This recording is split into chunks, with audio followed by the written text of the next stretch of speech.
Dito po tayo ngayon sa Barangay Matacong, sa bayan po ng San Lorenzo Ruiz. Atin pong aalamin ang totoong sitwasyon ng atin pong the longest zip line in Bicol region. Ng mga nakalipas pong mga taon ay isa ito sa pinakasikat at dinarayo ng atin pong mga turista, local at foreign tourists. Maraming mga dumarayo dito upang tingnan at sila'y makiisa sa excitement na may dudulot ng zip line dito sa San Lorenzo Ruiz. Ito yung pinaka landingan.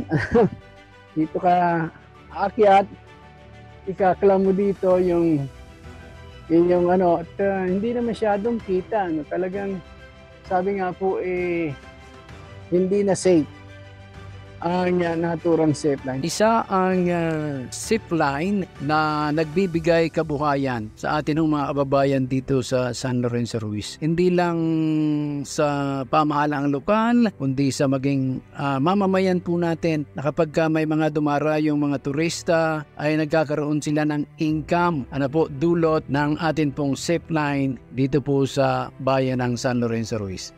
Nakakita po ito ng almost 30,000 isang araw.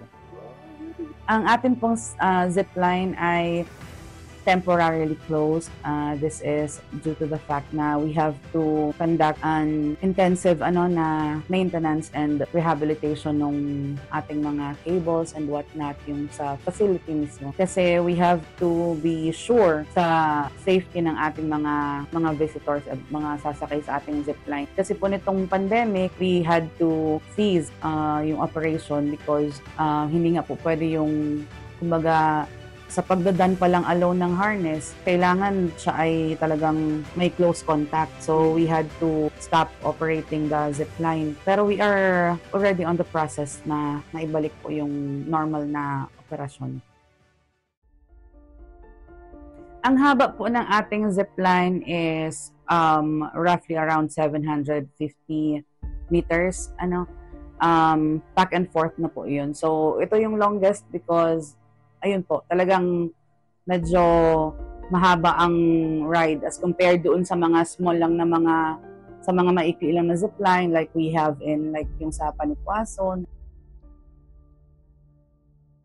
There is a possibility na mag-operate tayo uli this year. This is actually one of the concerns ng ating team kasi meron naman po tayong zipline management team. Actually, yung budget constraint po ang pinoproblema namin as of the moment kasi medyo kailangan po ng malaking halaga para siya ay ma-rehabilitate. Pero ang zipline po natin is as assessed by our municipal engineer, safe pa naman talaga siyang mag-accommodate or magpasakay. Okay pa naman talaga yung cables kasi ang cables po baga ay ang sine-check talaga dyan is the number of rides. It's not actually the years kung ilang taon na siya na existing. It's the number of rides and we have not hit yung ceiling niya sa rides. So okay pa naman siya. Pero since gusto ng ating local chief executive talaga and the board mismo na to ensure talaga the safety of the passengers, kumbaga we cannot gamble that so we have to be very careful sa pag-decide. And ayun po. So if this year maging feasible siya na mabuksan, we will inform everyone na lang. Para sa totoo, kwentong banwaan mula sa bayan ng San Lorenzo Ruiz, Camarines Norte.